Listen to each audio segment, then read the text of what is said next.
Sekarang pemerintah kita sedang dihebohkan oleh hal yang membuat gempar dunia. Tentunya kalian sudah tahu apa itu?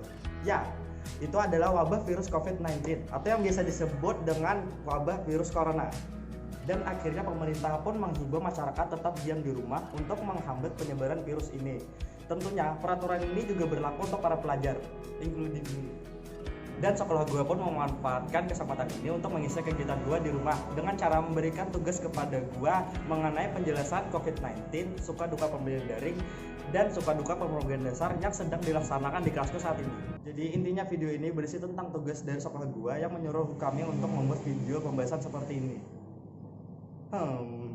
Langsung saja, nama gue Muhammad Ali, gue sekolah di SMK Negeri 1 Gamut, kelas 10 Multimedia. Mari menuju ke soal yang pertama dari tugas di rumah aja ini. Soal nomor 1, apa yang Anda ketahui tentang virus COVID-19 atau corona?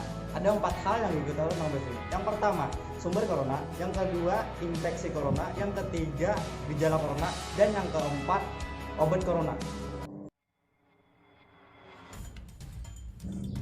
Pada tahun baru 2019, pemerintah Cina baru saja memberitahukan bahwa mereka sedang berhadapan dengan jenis virus baru yang menyerang paru-paru. Pada saat ini, pemerintah Cina masih menganggap bahwa virus tersebut masih bisa ditangani oleh pemerintah Cina.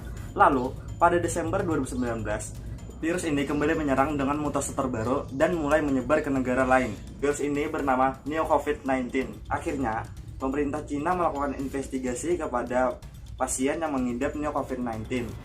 Dari 41 pasien pertama, 27 pasien dinyatakan positif corona memiliki satu kesamaan, yaitu mereka pernah pergi ke pasar hewan yang berada di Wuhan. Salah satu dugaan pemerintah Cina adalah virus Neo COVID-19 ini bersumber dari pasar hewan yang berada di kota Wuhan. Kalau kita telah lebih dalam lagi, kok bisa ya virus yang tadinya ada di hewan lalu bisa menular ke manusia? Well, bisa sih. Kebetulan pasar hewan Wuhan merupakan pasar basah. Jadi, pasar basah itu adalah hewan-hewan yang diperjualbelikan di pasar basah itu masih hidup dan akan disembelih saat ada yang mau beli. Jadi, otomatis hewan-hewan yang ada di pasar Wuhan itu baru disembelih ketika ada orang yang membelinya. Jadi, intinya hewan-hewan yang diperjualbelikan di sini baru mati tadi. Salah satu teori kenapa virus ini bisa menyebar ke manusia adalah dari hewan yang disimpan dan disembelih di pasar Wuhan tidak higienis. Artinya, kandang hewan tersebut saling menumpuk satu sama lain. Ya, bisa dibilang kandang hewan tersebut tidak bersih. Misalnya, kelelawar ditaruh di kandang paling atas, terus di bawahnya ada tapir misalnya. Terus di bawahnya lagi ada kura-kura misalnya. Bisa jadi si kelelawar tadi buang air atau membuang keringatnya, terus turun ke bawah ke kandang tapir, lalu turun ke bawah lagi ke kandang kura-kura. Dan dari sinilah virus ini bermutasi dan berevolusi menjadi COVID-19. Nah, penularan virus ini kepada manusia bisa jadi karena proses penyembelihan hewan tersebut yang tidak higienis. Kemungkinan besar adalah si penjual sedang menangani hewan dagangannya. Si pedagang ini memegang hewan tersebut. Si pedagang ini memegang hewan ini, terus dia mengusap hidungnya, menggaruk matanya, atau menghirup partikel-partikel air yang muncul dari hewan tersebut. Dari sini, virus udah masuk ke manusia, ke pedagang ya. Pedagang ini berinteraksi dengan orang lain, misalnya saling bersalaman, saling batuk, ataupun saling berpegangan kepada satu sama lain. Dari sini pun, virus ini menyebar dari satu manusia ke manusia lain yang ada di pasar tersebut. Nah, itulah cerita awal mula dari COVID-19. Inilah yang akan terjadi dengan tubuh lo apabila lo terinfeksi virus corona. Virus ini akan masuk melalui mata, hidung, mulut, dan virus ini akan terus berjalan sampai ke paru-paru. Saat sampai di paru-paru, virus ini akan menyuntikkan dirinya ke sel sehat yang ada di paru-paru, dan sel sehat ini akan terinfeksi dan mereplikasi virus corona. Saat sudah banyak virus corona di dalam sel yang terinfeksi ini, sel akan meledak dan melepaskan makin banyak virus corona. Dari sinilah virus corona pun mulai menginfeksi sel-sel sehat lainnya. Pada saat itu, sel imun tubuh mendatangi daerah yang sekiranya terinfeksi virus corona. Di momen ini, virus corona menjadi cerdas, ya bisa dibilang. Karena virus corona ini menyamar menjadi sel imun tubuh untuk menginfeksi sel imun tubuh yang lain. Sel imun tubuh yang sudah terinfeksi ini pun memanggil sel imun tubuh yang baik. Alhasil, sel imun tubuh yang real atau yang baik dan yang terinfeksi corona ini pun berkumpul di satu tempat yang sama dengan jumlah yang banyak. Di sini, sel imun tubuh yang baik pun berusaha membasmi sel imun tubuh yang terinfeksi corona. Kebanyakan kasus adalah sel imun baik berhasil membunuh sel imun yang terinfeksi corona, sehingga sel imun tubuh yang terinfeksi dan juga virus corona pun mulai menghilang. Bisa dibilang sel imun tubuh yang baik ini menang melawan virus corona. Dan dari sini proses recovery pun dilakukan dan kondisi pasien mulai membaik. Tapi di beberapa kasus, imun yang baik kalah sehingga pasien menjadi terinfeksi virus corona dan kondisi pasien menjadi buruk. Di kasus lain juga adalah sel imun tubuh yang baik dan sel imun tubuh yang terinfeksi saat itu sama-sama terbunuh banyak. Tubuh pun menjadi tidak terlindungi.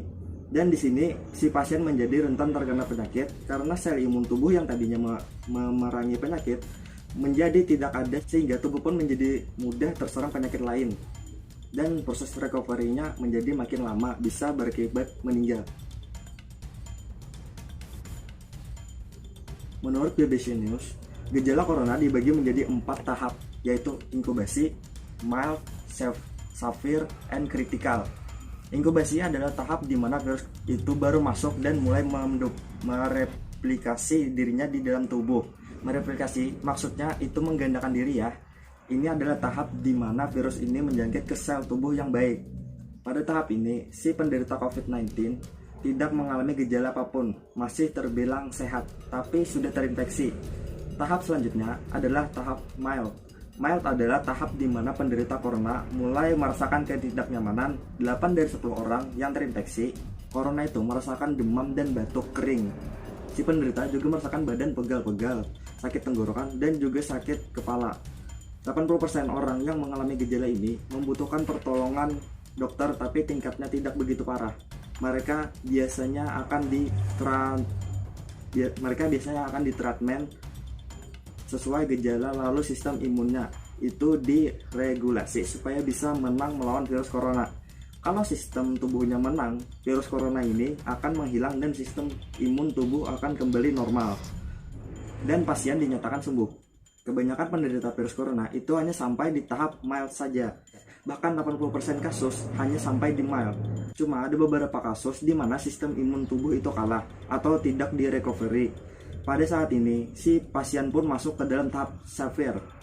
Pada tahap severe, sistem imun tubuh terlalu brutal sehingga menyerang sistem imun tubuh yang lain yang juga baik. Pada saat ini, dokter harus meregulasi dengan ketat sistem imun tubuh penderita corona. Di sini, paru-paru penderita corona mengalami inflasi, yaitu paru-paru mulai membengkak, memerah, panas, dan juga kesakitan dikarenakan kerusakan yang dilakukan oleh virus corona dan juga sistem tubuh yang sudah parah. Sampai beberapa orang membutuhkan ventilator untuk bernapas dan perawatan ketat dari dokter. Selanjutnya adalah tahap kritikal. Pada tahap ini, organ tubuh terutama paru-paru mulai gagal untuk berfungsi. Ketika paru-paru mulai gagal berfungsi, organ-organ lain akan ikut gagal berfungsi dan virus corona pun juga ikutan menyebar ke organ yang lain.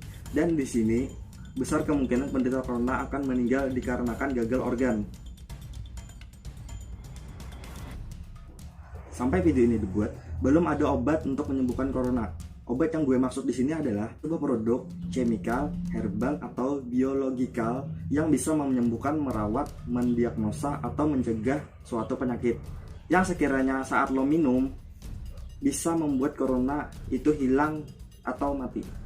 Walaupun begitu, dari artikel ScanSemak tertulis bahwa WHO melakukan global mega trial terhadap 4 obat yang sekiranya menunjukkan harapan untuk menyembuhkan corona. Keempat obat tersebut antara lain remdesivir, chloroquine, hydroxychloroquine, ritonavir, lavinavir, dan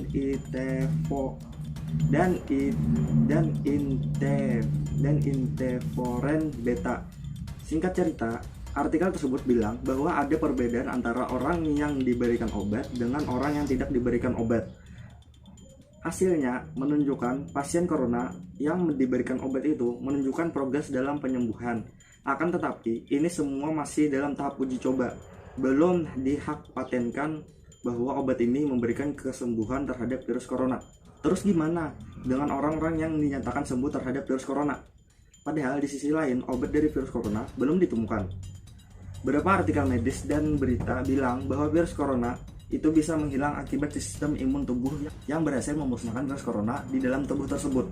Tapi, bukan berarti lo mempercayakan semuanya ke sistem tubuh lo dan berdoa yang terbaik semoga sistem imun tubuh lo bisa menghalau corona virus dengan sendirinya.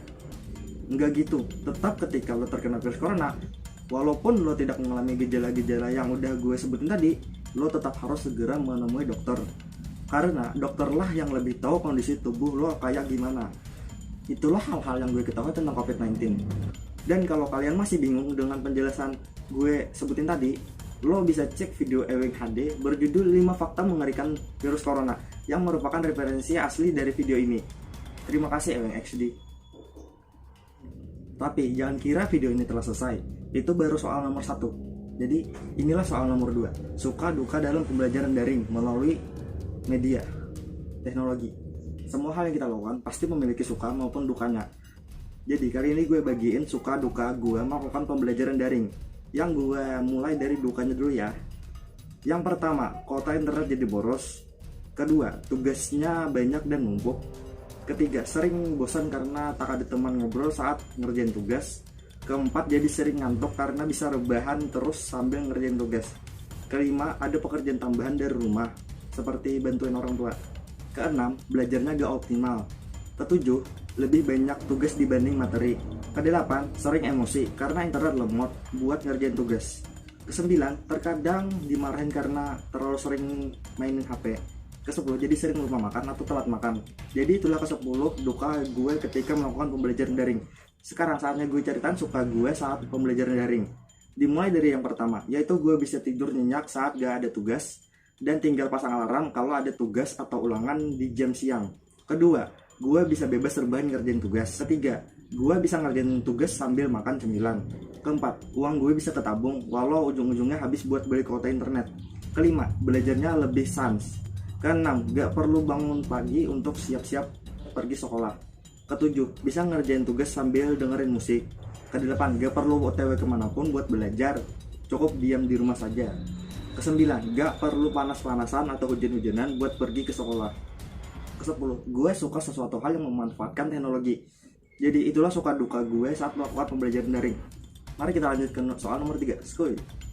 Soal nomor 3, suka duka belajar pemrograman dasar saat di kelas maupun via daring. Intinya sih gak ada yang beda untuk pelajaran pemrograman dasar karena sama-sama ada tugas, sama-sama ada materi. Sedangkan pelajaran lainnya ada yang cuma beri tugas tanpa ada materi, ada yang cuma beri materi. Jadi untuk pemrograman dasar, mata pelajaran pemrograman dasar ini ya sama-sama aja, sama-sama kayak di kelas ataupun via daring, sama-sama ada tugas, ada materi. Ya cukup sekian dari gue, ini pengalaman gue dan ini video tugas. Jadi ya sekian, terima kasih. Sampai jumpa lagi nanti. Sampai jumpa lagi